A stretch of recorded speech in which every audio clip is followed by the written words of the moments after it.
स्वाध्याय इयत्ता 9वी, विषय मराठी, विश्वकोश. पुढील पानावरील शब्दकोडे दिलेल्या वाक्यांच्या आधारे सोडवा. 1. श्वेतगंगा या कविता संग्रहाचे कवी. 2. एका साहित्यिकाचे आडनाव. श्रीपाद कृष्ण. 3. तुरुंगात असताना देखील ज्यांची काव्यप्रतिभा बहरून येई असे साहित्यिक देशभक्त. 4. सुधारक चे संपादक. 5. कवी यशवंत यांचे आडनाव. 6. विनोदी साहित्य लिहिणाऱ्या एका साहित्यिकाचे आडनाव. 7. मालतीबाई बेडेकर यांनी वापरलेल्या टोपण नावातील आडनाव. 8. कवी कुसुमाग्रज यांचे आडनाव.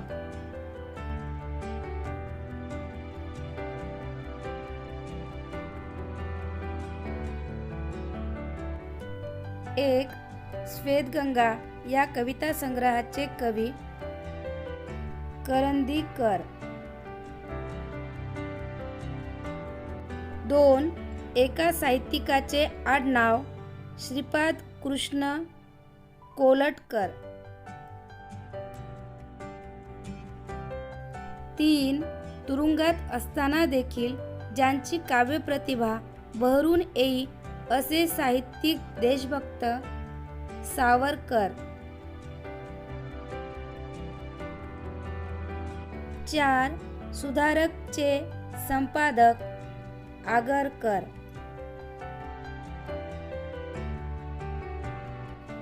5. कवी यशवंत यांचे आडनाव पेंढारकर. 6. विनोदी साहित्य लिहिणाऱ्या एका साहित्यिकाचे आडनाव मिरासदार.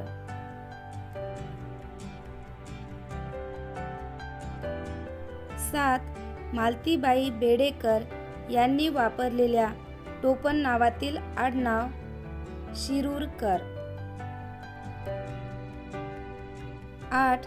कवी कुसुमाग्रज यांचे आडनाव शिरवाडकर.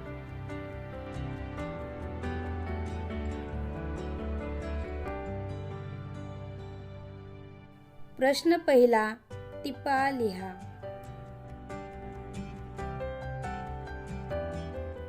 1. विश्वकोशाचा उपयोग. भाषेचा व शिक्षणाचा प्रसार खूप झपाट्याने झाला.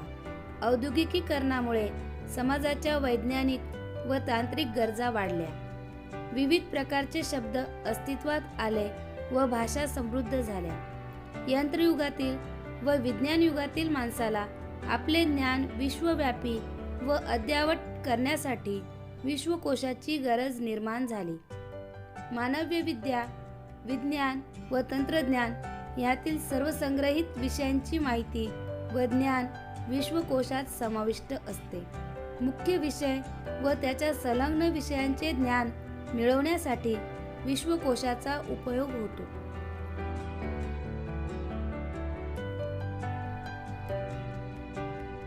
2. विश्वकोशाची निर्मिती प्रक्रिया.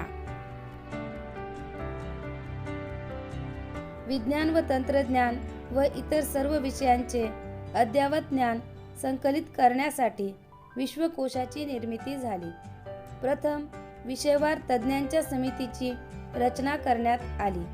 प्रत्येक विषयाच्या नोंदींची शीर्षके निश्चित करण्यात आली. नोंदीचे 3 प्रकार करण्यात आले: मुख्य, मध्यम व लहान नोंदी. त्यातील मुद्द्यांची टाचणी काढण्यात आली. नोंदीच्या मर्यादा आखून टाचनांमध्ये तशा सूचना दिल्या. प्रत्येक विषयातील नोंदीच्या त्यांच्या प्रकारांनुसार याद्या तयार करण्यात आल्या.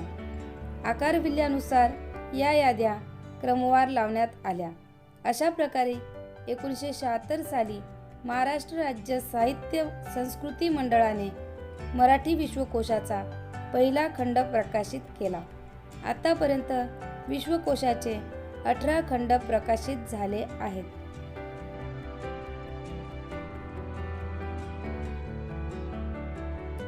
प्रश्न दुसरा, शब्दकोडे सोडवल्यामुळे भाषिक कौशल्य वाढते याविषयी तुमचे मत लिहा.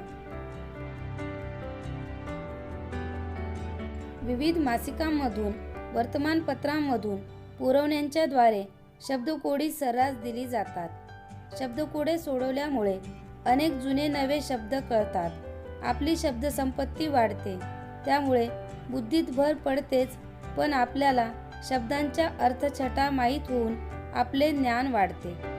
शब्दसमूहासाठी एक शब्द, एका शब्दाचे भिन्न अर्थ, प्रतिशब्द व विरुद्धार्थी शब्द यांचा बहुमोल खजिना लुटता येतो.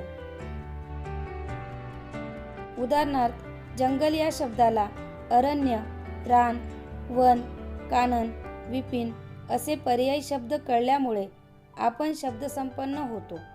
शब्दकोडे सोडवताना गंमत येतेच, शिवाय बौद्धिक व मानसिक निर्मळ आनंद मिळतो. कालानुरूप शब्दांच्या अर्थकक्षा रुंदावल्या व फैलावल्या याची जाण शब्दकोड्यामुळे येते.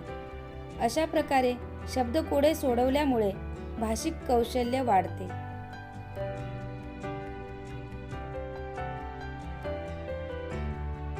प्रश्न तिसरा, विश्वकोश पाहण्याचे तुम्हाला लक्षात आलेले फायदे लिहा. आपल्याला माहीत नसलेल्या विषयांची सांगोपांग माहिती मिळवण्यासाठी विश्वकोश आपल्याला मदतनीस होतो. त्या विषयाच्या अनुषंगाने असलेले संलग्न विषय कळतात व विषय साखळीमुळे त्या विषयाचे सखोल ज्ञान प्राप्त होते. आपले ज्ञानाविषयीचे कुतूहल शमविण्याचे विश्वकोश हे एक उत्तम साधन आहे. विश्वकोश पाहण्याने आपले जागतिक ज्ञानक्षेत्राचे क्षितिज विस्तारते. आपल्या अभिव्यक्तीला योग्य चालना मिळते. मराठी विश्वकोश हाताळल्यामुळे सर्व प्रकारचे प्रगल्भ व सूक्ष्म ज्ञान मराठी भाषेतून मिळते व आपल्या ज्ञानविषयक गरजा भागतात.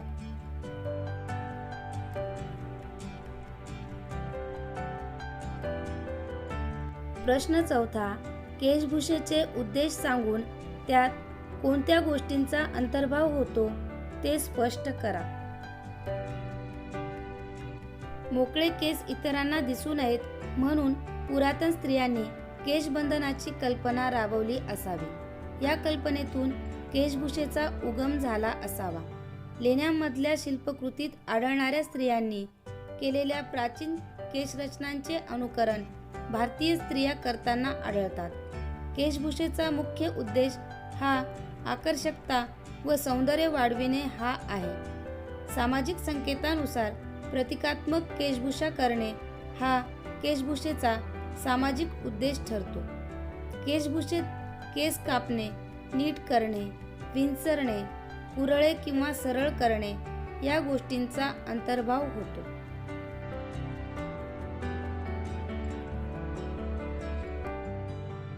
प्रश्न 5वा, विश्वकोशाचा उपयोग तुम्हाला मराठी भाषेतील ज्ञान प्राप्त करण्यासाठी कसा होऊ शकेल ते लिहा.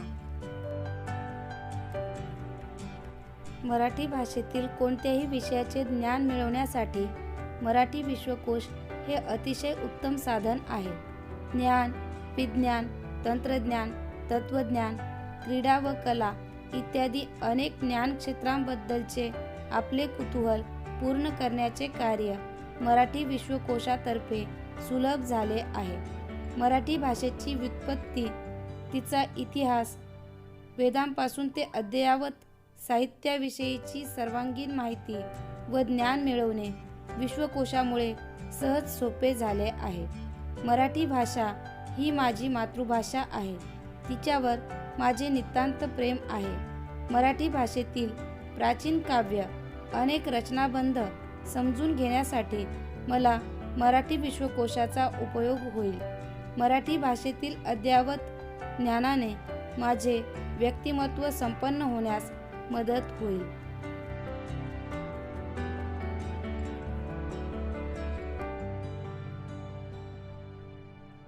भाषा सौंदर्य.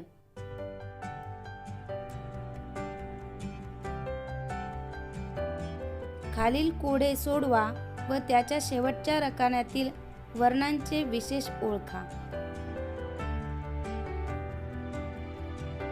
1.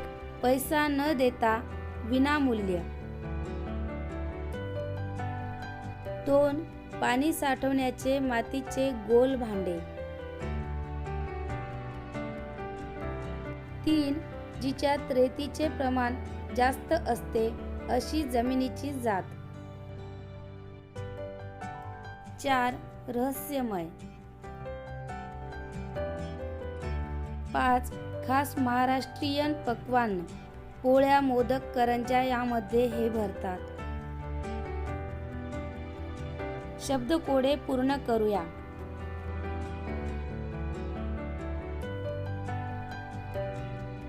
1.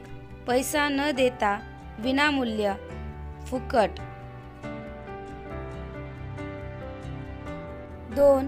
पाणी साठवण्याचे मातीचे गोल भांडे माठ. 3. जिच्यात रेतीचे प्रमाण खूप जास्त असते अशी जमिनीची जात रेताड. 4. रहस्यमय गूढ.